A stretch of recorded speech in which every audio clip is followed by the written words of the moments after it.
오늘 이 오병이의 사건, 마태복음, 마가복음, 누가복음, 요한복음 모든 복음서에 이 오병이의 사건은 표시가 기록이 되어 있습니다. 그만큼 중요한 사건이고 제자들의 입장에서 심히 놀란 사건이다. 전 이스라엘이 다 알게 된 사건이다. 이렇게 볼 수가 있습니다. 오늘 말씀을 보면 큰 무리가 따르는데 그 무리가 따르는 이유가 병자들에게 행하시는 표적을 보았기 때문이다. 이렇게 먼저 말씀하고 있습니다. 그래서 예수님께서는 이 큰 표적을 행하시는 그 은혜를 베푸시는 이 순간을 계속해서 유대인들에게 보게 하셨고 베풀어 주셨습니다. 그 결과 많은 사람들이 예수님을 따르게 되었다는 이야기입니다. 그래서 큰 무리가 유월절이 가까웠는데 예수님을 따라서 산으로 이동하게 됩니다. 저는 이 장면을 보면서 오카노 목사님 설교 중에 그런 게 있어요. 이 오병이어 사건을 설교하시면서 옛날에 들었었는데 다시 한번 들어보니까 우리 교회 초창기에 저도 그런 경험이 있습니다만은 참 기도원에서 어떤 부흥 강사 목사님들이 오시고 부흥 사경회를 했었어요. 부흥회가 아니라 부흥 사경회, 성경을 생각하다. 그래서 아침부터 새벽부터 시작해서 계속 집회가 이어졌던 기억이 있습니다. 근데 그때 정말 어릴 때지만은 많은 사람들이 보면은 막 은혜를 받고 설교가 끝난 뒤에도 쉽게 나가지 않고 또 금요 심야 집회, 철야 집회, 그때는 철야 집회 했었어요. 철야 집회 했을 때 마치고 기도하고 또 한켠에 또 모여가지고 삼삼오 모여서 또 받은 은혜를 나누기도 하고 그랬던 신앙의 추억들이 생각나더라고요.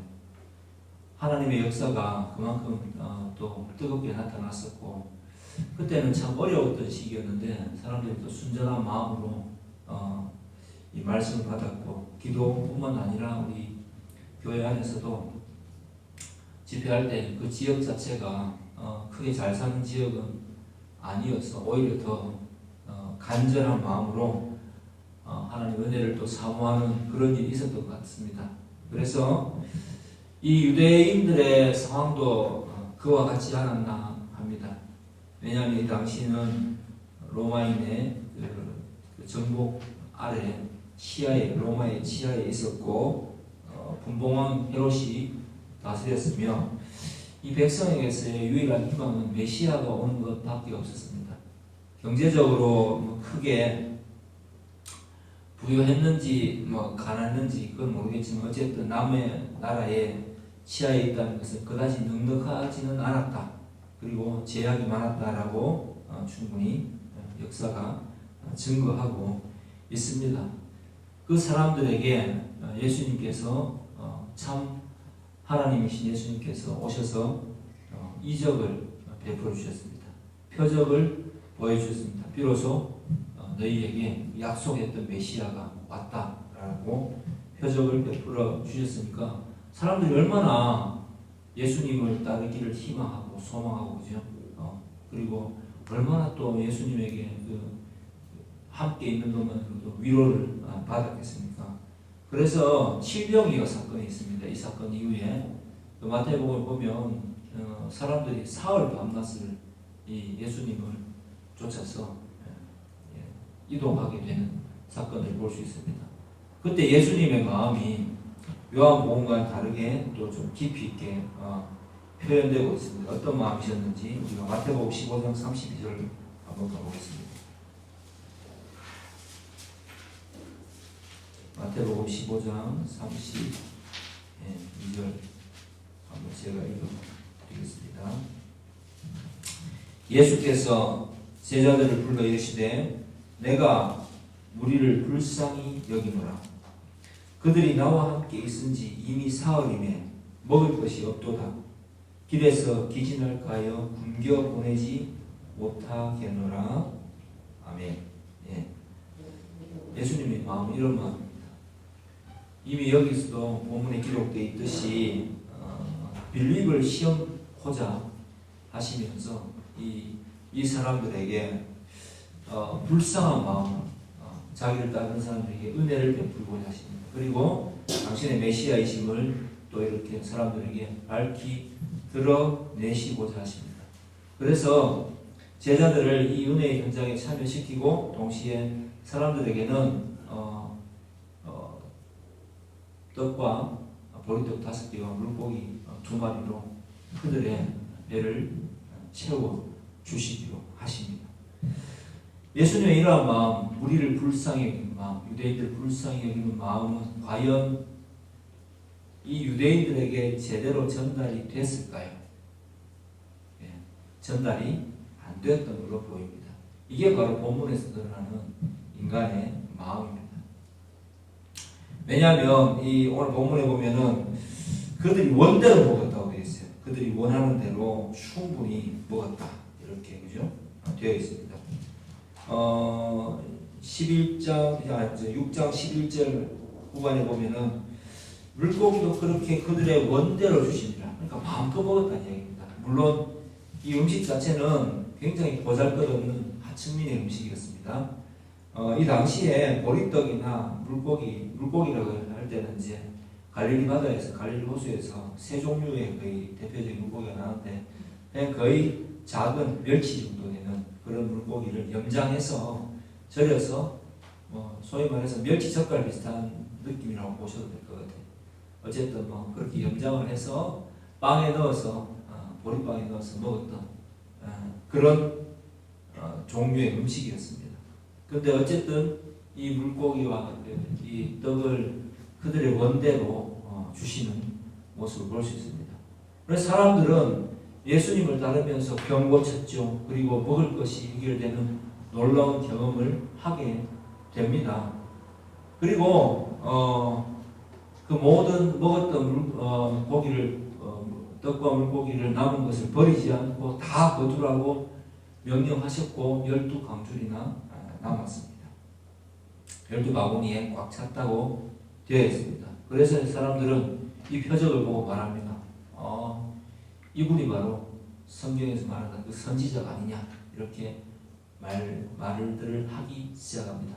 그러나 그들이 원했던 것은 이 예수님을 임금으로 삼아서 그들의 현실을 타개하고자 했던 마음이었습니다.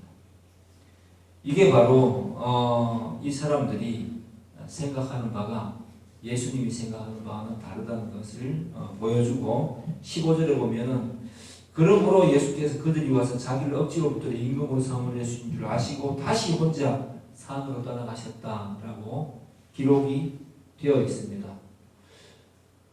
예수님은 그들을 불쌍히 여기셨고 또 이 본문에서 보여주다시피 예수님은 이 보리떡 5개와 하찮은 물고기 2마리 이 하찮은 음식으로 그들을 이 가장 빈약한 음식이지만 그들의 원대로 넉넉하게 나눠주기 기뻐하시고 그 하나님께서 주신 그 음식에 감사하면서 이 보리떡 5개와 물고기 2마리를 들고 하나님께 감사 기도를 올리고 계십니다. 그런데 사람들은 그것 자체에 대한 관심보다는 이 상황에 대한 인식이 굉장히 부족했습니다. 그것 자체에 대한 관심보다는 그들이 병을 고쳤고 그들이 또 이 예수님을 임금으로 삼으면 먹을 것이 해결된다는 그 사실에 집중하기 시작합니다. 예수님은 그렇다면 이들에게 무엇을 알기를 원하셨을까요? 우리의 현실을 타개하기 위해서 예수님이 오셨다라고 보는 것도 어느 정도 일부는 맞겠지만 우리의 현실을 타개하기 위해서라기보다는 예수 그리스도의 왕되심과 그의 선택하신 자를 불러서 다니엘서에 나오는 것처럼 이들을 많은 사람을 옳은 대로 돌아올 수 있게끔 예수님은 사용하기를 원하셨습니다. 그래서 예수님이 메시아 되심이 정말 이들에게 어떤 의미인지를 알게 하기를 원하신 겁니다. 그러나 그들은 생존만 자신의 생존만 바라보았습니다. 오늘 살아가는 이 우리도 마찬가지가 아닐까요? 우리는 풍요의 시대에 살고 있죠. 여기 있는 사람들처럼 배가 고파서 먹을 것이 없어서 죽는 사람, 또 힘들어하는 사람은 없습니다. 많이 벌면 많이 버는 대로, 적게 벌면 적게 버는 대로 이렇게 다들 살아가고 있습니다. 그러나 예수님이 오늘 이 하찮은 음식을 보리떡 5개와 물고기 2마리를 가지고 하나님께 감사하고 저들에게 나누신 것 같은 그러한 우리 생활에 대한, 우리가 있는 것에 대한 자족하는 마음은 심히 부족합니다.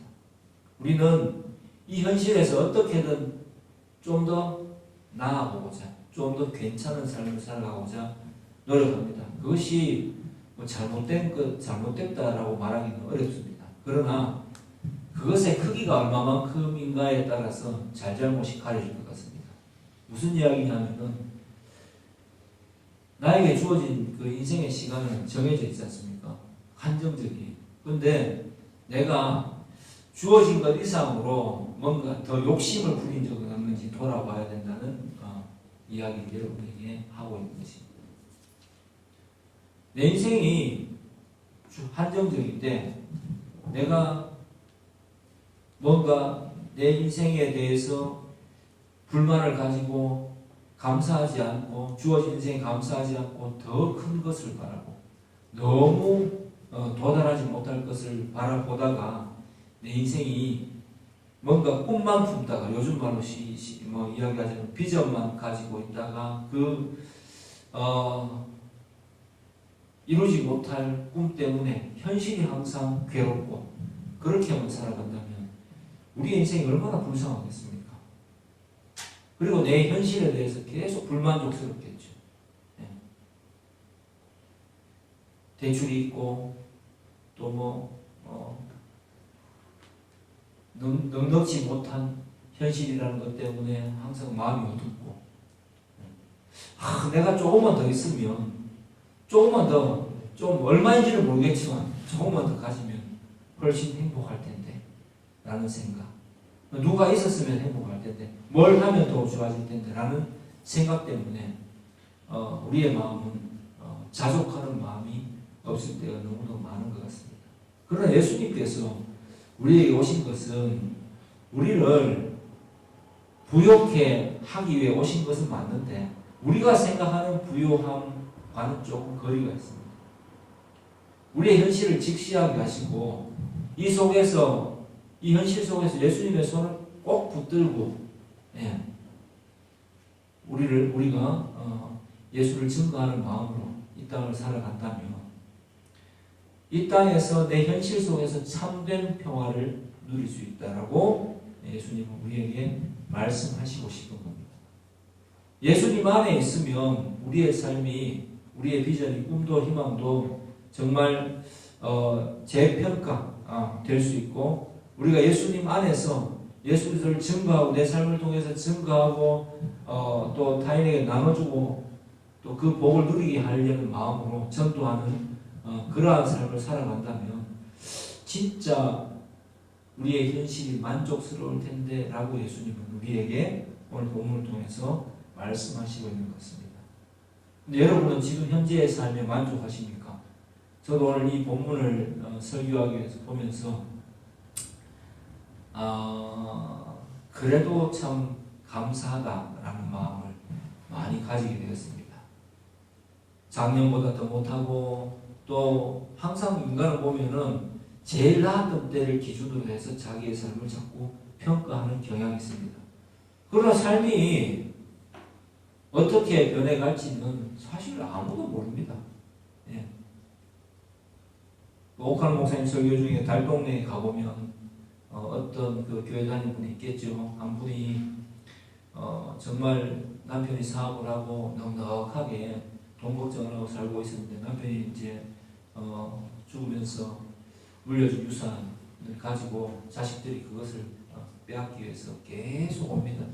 자식들의 사업도 망하고 살아가다 보니까 마침내 자기 것을 강압적으로 뺏기기도 하고 하면서 부모니까 안 줄 수가 없었겠죠. 그러면서 한 사람의 삶이 아주 부유한 가운데서 달동네 단칸방 연탄도 뗄 수 없는 그 지경의 삶으로 갔던 이야기를 하면서 사람의 삶이 어찌 변화될지 알겠느냐.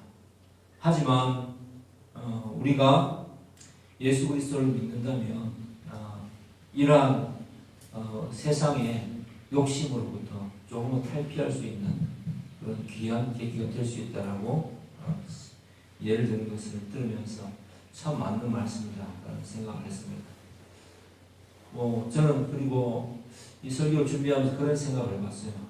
지난주에도 제가 한번 그런 이야기 했는지 모르겠는데 참 감사하다. 우리가 항상 저기 축전동 있다가 여기로 또 지하에 갔다가 다시 여기로 오면서 많은 사람이 나갔죠. 근데 그 나간 사람에게 대한 마음을 지우지 못한다면 또 얼마나 마음이 무거울까 이런 생각을 해봤습니다. 늘 그 만족감이 없고 늘 분위기가 왜 이러노 이런 생각을 할 때가 저도 있었습니다. 그런데 가만히 생각해 보니까 그렇게 이제 제가 생각하고 계속 산다면 이게 복음을 전할 수 있는 마음이 되겠나 그런 생각이 들었습니다. 예. 어쨌든 우리는 지금 여기 함께 있고 또 이렇게 우리 교회가 개척된 이후로 저는 그런 것 같아요. 가장 좋은 환경 속에서 모임을 가지고 있습니다. 그리고 우리는 여전히 복음을 믿고 하나님 은혜 아래서 살아가고 있습니다. 또 이 현실이 어떻게 바뀔지는 알 수 없겠지만 우리 함께 모였을 때 기뻐해야 되지 않을까. 하나님 은혜로 인해서. 네. 우리가 이 분위기를 억지로 바꾸려고 하는 것 보다는 정말 먼저 마음가짐을 바꿔야 되지 않을까. 하나님 은혜에 감사해야 되지 않을까 라는 생각이 제가 참 많이 들었고 기도하는 가운데 많이 들었고 예.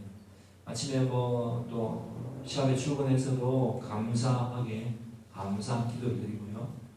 또 집에서 또 잘 때 또 가족들이 이렇게 잠드는 모습을 보면서 또 감사한 마음을 가지게 됩니다.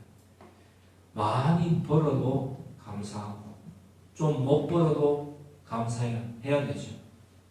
그리고 주님께서 주시는 이 부족함 속에서의 우리는 부족함을 느끼지만 사실은 우리가 우리의 삶을 돌아보면 큰 병 없이 또 지금까지 무탈은 아니지만 큰 어려움 없이 살아왔고 또 큰 위험이 있었다 하더라도 잘 극복하게 하셨고 지금 현재 우리 가족들이 내 곁에 함께 있고 그 가족들이 일탈하지 않고 믿음 안에서 살아가고 있다는 이 사실이 얼마나 기적적인지 여러분 한번 오늘 말씀을 통해서 생각하기를 주의로 권면합니다. 예수님을 쫓아다니면서 예수님이 행하신 표적과 예수님이 행하신 그 일들에 대해서 이용하고자 하는 마음만이 우리를 가득 채우는 거 아니지 돌아봐야 할 때입니다. 우리가 상황인식이 잘못되면 우리의 삶이 무엇을 하든지 발전이 없다는 것을 여러분 꼭 기억하시기 바랍니다. 상황을 바르게 바라봐야 된다는 것은 그만큼 중요합니다. 어떤 상황인지 분위기 파악이 안 되면 그것만큼 자신의 삶이 엉뚱하게 가는 길은 없을 거예요. 예.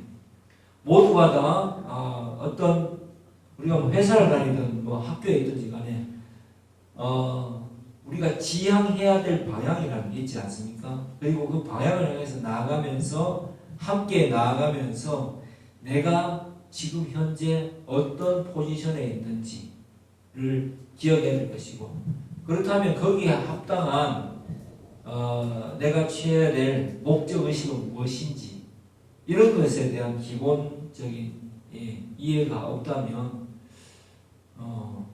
소위 말해서 혼자 전혀 코끼리 다리 잡듯이 코끼리 실체를 보지 못하고 코끼리 다리 만지는 그러한 정도의 삶밖에 살아가지 못할 것입니다. 사태 파악이 안 되는 거죠.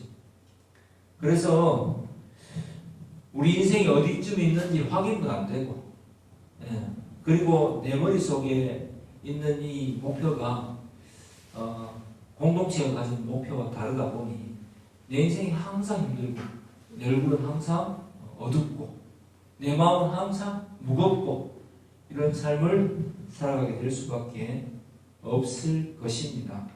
이 본문을 통해서 사실 보면은 헌신을 많이 강조하는 설교를 했었는데, 옛날에 제가 여러분에게 처음 설교할 때 이렇게 기록해 놨군요. 성경책에 오병이어는 예수 그리스도의 권능을 부각시키는 극단적 수단이다.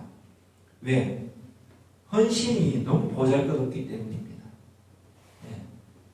그 한 소년의 그 헌신을 강조한 설교가 많은데 그냥 보리떡 5개, 물고기 2마리가 있다고 말을 했을 뿐입니다.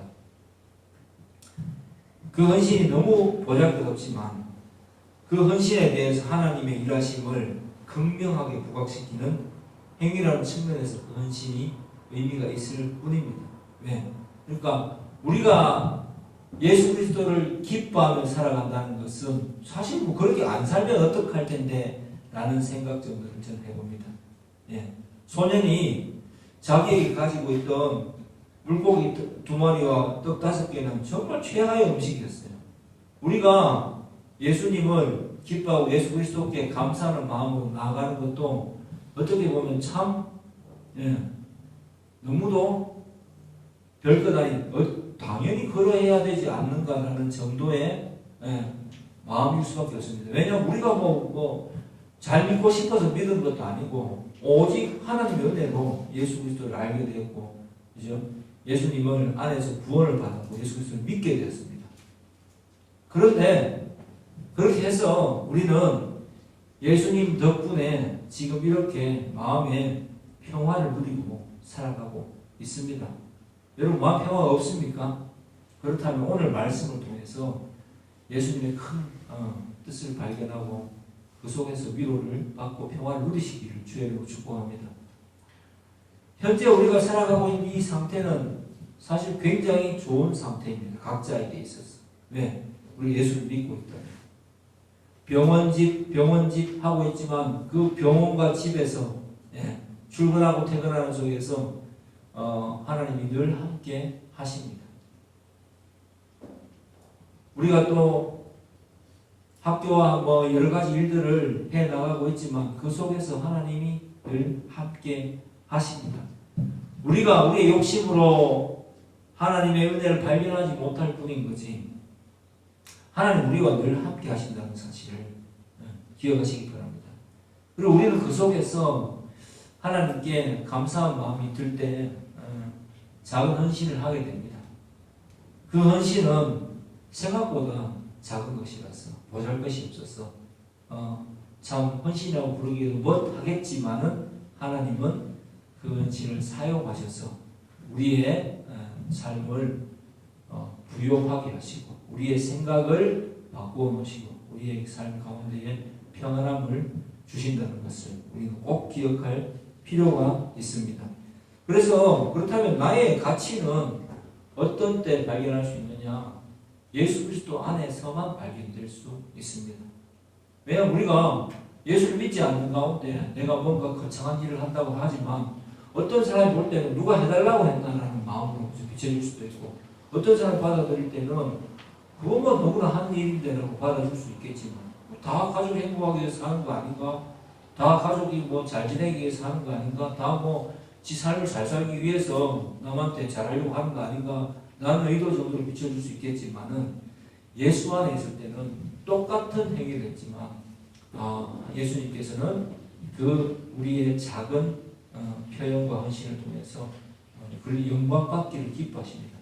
그래서 주변 사람들에게 예수를 믿는 사람들이 다르다라는 또 평가를 받게 하시며, 저가 저렇게 하는 것은 예수를 믿기 때문이다라는 쪽으로 방향을 변화시켜서 예수님은 우리를 사용하기를 기뻐하신다는 이야기입니다. 그래서 우리는 항상 예수 그리스도 안에 있을 때만 우리의 존재 가치는 증명이 됩니다. 이 사실을 항상 인식하고 있는 것이 바로 오늘 설교의 제목인 올바른 상황 인식입니다. 우리의 삶은 항상 주님 안에 있을 때만 제대로 가치를 인정받을 수가 있는 것입니다. 우리의 생각이 예수 그리스도를 떠나서 그냥 예수님을 이용해서 내 삶의 어떤 목표를, 내가 꿈꾸는 것을 달성하고자 할 때 우리가 예수를 믿지만 마음이 항상 불편합니다. 평화를 누릴 수가 없어요. 왜? 모든 것이 내 위주로 돌아가기 때문에 내가 했고, 내가 생각했고, 내가 헌신했고, 내가 열심히 하고 있고, 내가 그래도 부족한 것 없이 하려고 애쓰고 있다라는 쪽으로 항상 생각이 귀결되기 때문입니다. 하지만 여러분 잘 생각해 보십시오. 우리가 예수를 믿지 않았다면 현재 이런 타인이 할 수 없는 생각을, 없는 생각을 내가 하면서 살아갈 수가 있는 사람이었는지, 남을 위해서 살 수 있는 사람이었는지, 그리고 나 아닌 가족도 포함입니다. 다른 사람을 위해서 기도할 수 있는 사람이었는지, 내 삶을 가족을 위해서 또 타인을 위해서 헌신할 수 있는 사람이었는지 한번 생각해 보시기 바랍니다. 냉정하게, 냉철하게. 우리는 그럴 수 있는 존재가 아니었습니다. 예수를 믿기 전에는 정말 나밖에 모르는 사람이었습니다. 그러나 예수님께서 우리를 선택하시고 우리 마음에 찾아오셔서 말씀으로 예수 그리스도만이 참 길이요 진리요 생명이심을 밝혀주셨을 때 비로소 우리는 우리의 삶에 대한 가치를 발견하게 됩니다. 그리고 내가 어떤 의미를 가졌는지를 알게 되고 나의 가치를 발견하고 그리고 예수 그리스도를 온전히 따라가기로 결심하는 그러한 방향으로 헌신이 이루어지게 된 것입니다. 잠시만 생각을 고친다면 왜 우리가 매일 성경을 묵상하고 왜 매일 가치관을 재점검해야 될까요? 잠시만 우리는 예수 그리스도에게서 마음이 떠나 있고 성령의 충만함, 즉 말씀의 가치관을 조금만 벗어나면 세상적 가치관에 사로잡히게 됩니다. 왜? 모두가 다 그렇게 우리를 제외한 예수 믿는 사람을 제외한 모든 사람은 다 비슷한 생각, 가치관을 공유하기 때문입니다. 그래서 그들은 이야기하죠. 우리가 흔들릴 때 별나게 살지 말라고. 하지만 우리가 또 별난 그 삶으로 그들이 말하는 그 별난 삶, 구별한 삶, 나시된 삶을 살아갈 때에 얻게 되는 그 주변 사람들과 그리고 그리스도께서 베푸시는 우리 삶에 대한 축복, 그런 게 뭐가 있겠습니까? 가족이 화목한 거고 또 내 얼굴이 밝은 것이고 어떠한 상황이 있든지 좌절하지 않는 그런 사람이 되는 것이, 그런 인격을 갖추는 것이 바로 그리스도인입니다. 그리스도의 축복이에요. 그런 것들을 보면서 사람들은 의아해하기 시작하고 부러워하기 시작하겠죠. 근데 우리가 상황 인식하지 못하고 하나님 우리를 보내신 목적, 이 세상의 빛과 소금과 증인의 역할을 감당하는 데 대해서 마음이 떠나 있으면 우리가 세상 사람들과 동일한 걱정을 하기 시작하면 우리는 만물의 찌꺼기 보지 못한 그런 존재가 됩니다. 이러지도 못하고 저러지도 못하는 그런 삶을 살아가게 되죠. 확실하게 한쪽을 선택해서 쭉쭉 가야 되는데 마음으로는 주님을 따라야 된다는 생각을 하고 있지만 녹록지 않는 현실 때문에 세상을 쫓아서 그렇게 정말 살아야 되나, 욕심을 좀 부려야 되나 이런 생각들을 하기 시작하고, 그리고 하나님 음성에 귀를 닫아버린 채 내 마음의 욕구대로 또 하나님께 강요하기 시작합니다. 그걸 기도라는 표현으로 돌리고 내가 결심하고 결단하고 막 그릇된 것을 구하기 시작하게 됩니다. 그렇게 된다면 하나님 보시기에 얼마나 마음이 불편하고 안타깝고 아프시겠습니까? 그래서 하나님께서는 그러한 삶을 살아가는 자녀들에게 뭐라고 했습니까? 그릇된 삶을 살아갈 때 당신의 자녀가 그러한 삶을 살아갈 때 사람 막대기가 인생 채찍으로 그를 바로 돌려 세우려고 하십니다. 만약 여러분이 예수를 믿지만 참 평안을 누리지 못한다면 자신의 삶을 다시 한번 점검해 보시기 바랍니다. 내 마음이 그릇된 건지 이 상황이 지금 정말 불평스러운 건지 돌아보시기 바랍니다. 그리고 예수 안에서 올바른 상황인식을 하고 주님께 좀 집중할 때에 내 마음속에 좀 감사의 조건들을 찾기 시작하게 될 겁니다. 여러분 한번 잘 생각해 보세요. 여러분 얼마나 감사할 것이 많은지. 지금 큰 병이 없다면 감사하시기 바랍니다. 병이 있어도 또 오늘 하루를 주님께서 주신다면 감사하시기 바랍니다. 감사하고 살아야 되고요. 또 내가 나를 받아줄 수 있는 또 이렇게 친구나 가족이 있다면 또 감사해야 됩니다. 그리고 내가 그 존재 자체를 보면서 기뻐할 수 있는 또 내 사람들이 있다면 그 존재에 대한 하나님의 주심을 감사해야 될 것입니다. 그리고 내 삶이 지금 오늘 하루를 살아내면서 내가 예수 그리스도에 대한 그 생각, 말씀에 대한 고민을 하고 살아간다면 그것 또한 가장 감사해야 될 일입니다. 언제 우리가 예수 그리스도께서 우리를 구원하시기 전에 언제 우리가 그렇게 내 존재에 대한 고민을 했을까요? 내 가치에 대한 고민을 했을까요? 그럴 일이 없을 겁니다. 그냥 그때는 오직 생존과 내 욕심에 대한 고민만 했을 것입니다.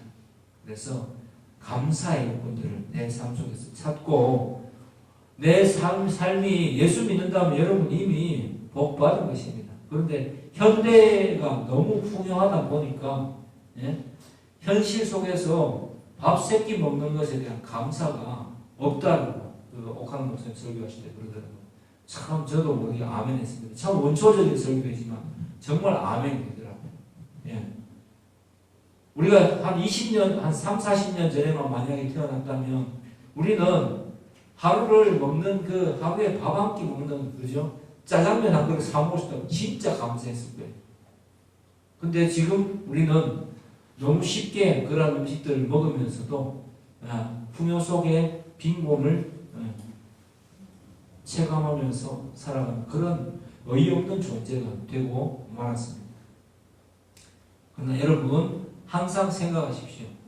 지금 나의 삶에 얼마나 감사의 조건들이 많은지 찾아보고 제가 우리 교회가 이제 예배를 모일 때 근황 토크를 하지 않습니까? 그때 가장 재밌는 일이 있었는지 무엇인지 생각해 보려고 했을 때 좀 더 한번 깊이 생각해 보십시오. 얼마나 감사한 일인지 내 삶이 얼마나 감사한 조건으로 덮여 있는 것인지 그게 잘 안 된다면 제가 우스갯 이야기를 하나 제안을 드려볼게요. 유튜브에 보면 짤이 있습니다. 1980년대의 30대 사진과 지금 현재 30대 사진 비교해 보시면 그때와 지금은 너무 달라요. 평균 수명을 비교해 보셔도 다를 것이고 그때 사람들보다는 훨씬 더 좋은 외모와 좋은 환경 속에서 살아가고 있는데 라는 생각을 아마 하게 될 것입니다. 그때는 정말 우리 부모님 세대는 감사했던 것들이 지금은 그냥 당연한 것으로 받아들여지고 있다는 이 사실을 발견하게 될 것입니다. 그렇게라도 감사의 조건을 한번 발견해 봤으면 좋겠습니다. 저는 요즘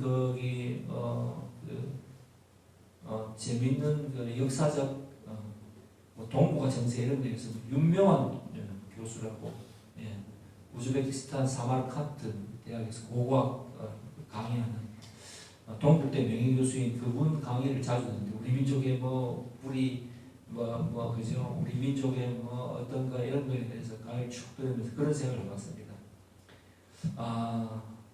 그걸 보면서 제가 상당히 재밌게 보고 있는데 그 당시에 태어났던 사람들 참 어려운 삶을 살았구나 그런 생각을 많이 해봅니다. 저기 시베리아에서부터 그죠? 그 바이칼 호수에서부터 왔고 남동쪽으로 또 동남아시아 쪽에서 왔고 여러 8갈래 큰 길을 통해서 와서 극동쪽에서 동쪽 끝이잖아요. 그래서 우리나라가 이루어졌고 여러 가지 그런 이야기를 할 때 그 당시 사람들은 참 힘들었겠구나. 그리고 가장 깜짝 놀란 부분이 있습니다. 우리나라가 외세의 침략을 가장 받지 않는 나라라는 의견을 제시하는데 깜짝 놀랐습니다. 생각해보면 6.25 동란, 그 다음에 임진왜란, 그 다음에 정묘호란 요 정도밖에 없다는 거예요.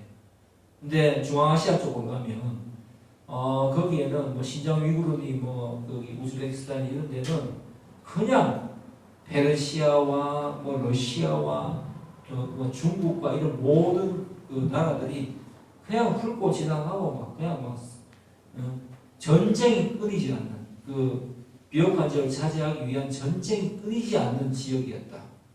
그런 이야기를 하길래 나 그 강의를 듣면서 깜짝 놀랐습니다. 그렇구나. 새로운 시각을 가지게 됐죠. 우리는 늘 우리 역사를 보면서 일제강점기에 있었고 임진왜란을 경험했고 이런 역사를 보면서 우리 민족은 진짜 정말 극악한 가운데서 살아가는 민족이다 이런 생각했는데 전혀 다른 시각으로 또 우리나라를 바라보기 시작하니까 그렇구나. 우리는 생각보다 굉장히 좋은 지역, 행복한 지역에서 살았구나. 사계절이 분명했구나. 북쪽, 그러니까 중앙아시아 지역에는 물도 잘 없고, 땅이 비옥하다 하지만, 또 뭐도 자라지 않고, 목축을 하고, 살아가는 것 자체가, 그죠? 바이칼 호수 주변, 파미르원 이런 데는 아예 그냥 올라가면 사람이 살 수 없는 그런 지역인데도 그것을 차지하기 위해서 많은 민족들이, 그죠? 스탄이라는 나라들이, 스탄이라는 이름 붙은 나라들이 계속 싸우고 있고, 분리되고, 또 다른 제국이 형성되고, 이런 수많은 역사적 고난들을 겪었는데, 근데 지역적으로 우리보다 훨씬 못해. 극동으로 오면 올수록 우리나라가 정말, 산도 울창하고, 낮고, 사람이 살기 좋고, 사계절이 분명한 그러한 속에서 정치를 잘못해서 나라가 좀 못 살았던 거지. 정말 좋은 어떤 환경 속에서 살아왔던 것이었구나라는 생각을 하면서 동시에 이 강의를 들으면서 나의 삶이 한번 생각되더라고요. 내가 되게 어려운 삶을 살고 있나라고 생각해 봤을 때 우리나라는 지금 종교의 자유가 있지 않습니까? 예수 믿는다고 누가 뭐라고 그러겠습니까? 교회 가서 기도하고 내가 식사기도 한다고 누가 뭐라 그러겠냐고. 그리고 경제적으로 지금 가장 좋은 시절을 우리가 살고 있지 않습니까? 굶어 죽는 사람이 잘 있습니까? 우리나라에? 복지가 딸립니까? 그렇지 않거든. 그리고 심지어는 예수 믿으면서 그것에 대해서 전혀 부담감도 가지지 않고 또 좋은 집에서 부족하지 않은 음식을 먹고 주변 사람들과 소통하기 위해서 막 고민을 가지고 심리학적 고민을 가지고 그런 프로그램들로 넘쳐나는 인간관계 때문에 고민하는 이런 풍토 속에 우리가 살고 있다는 것. 그것은 먹고 사는 문제가 해결되고 부유할 때 나타나는 인간의 문제이지 먹고 사는 게 해결이 안 되면 사람은 그런 고민을 할 그런 존재가 아닙니다. 그럴 여력이 없어요. 당장 내가 떼거리가 없는데 무슨 고민을 하겠습니까? 정말 우리는 좋은 환경 속에 살고 있었구나 라는 생각을 해볼 수 있었고, 우리가 예수 믿는 것을 이렇게 자유롭게 믿을 수 있고 주님 앞에 나아갈 수 있고 기도할 수 있고 전도할 수 있다는 이러한 우리의 삶을 하나님께 마음껏 드릴 수 있다는 이런 환경 속에 살고 있다는 것이 얼마나 큰 축복인지를 저는 새삼 그렇게 비교하면서 느끼게 됐습니다. 내가 지금 교회에 많은 사람이 없고 항상 큰 교회가 되지 못하고 사람들이 많이 모이는 교회가 되지 못하고 부흥을 경험하지 못해서 굉장히 답답한 것처럼 생각하고만 있었구나. 우리가 소수로 모여서 복음을 전하고 말씀을 나누고 근황 이야기하고 함께 모여서 식사하고 이런 이 행복한 신앙생활을 하면서도 행복한 줄을 몰랐구나. 그런 생각들을 하게 됐습니다. 관점의 변화가 생긴 것이죠. 그래서 저도 좀 이 오늘 말씀 속에서 제가 설교 제목을 정하면서 그런 여러 가지 요인들이 겹쳐와서 상황을 인식한다는 것이 정말 제대로 인식한다는 것이 중요하구나.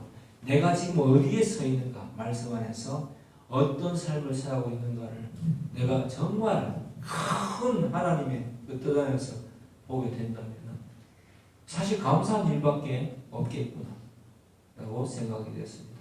우리보다 오지에서 혹은 사회주의 국가에서 예수 믿는다고 핍박받으면서 눈치가 가면서 옮겨다니면서 예수 믿는 사람들을 생각해 본다면 내가 이렇게 살아갈 수 있고 내가 불평하면서 이 현실을 살아갈 수 있겠는가라는 그러한 판단이 생겼습니다. 여러분에게 오늘 주의 이름으로 권면합니다. 여러분은 행복한 사람들입니다. 믿어집니까? 네, 여러분 행복하게 사세요. 이 상황에 감사하면서 살아가시기 바랍니다. 하나님께서 여러분들과 함께 하신다는 사실을 잊지 않고 살아가시기를 바랍니다. 꿈이 조금 내가 생각하는 것보다 덜 이루어지더라도 지나고 나면 조금 느린 것밖에 없습니다. 인생은 그런 거예요. 그리고 우리가 마지막 하나님의 부르심을 받게 될 때 주님, 제 인생에 이 여정 동안 주님이 함께 하신 것을 감사합니다 라고 고백하는 저 여러분 되기를 주의 이름으로 축복합니다. 기도하겠습니다.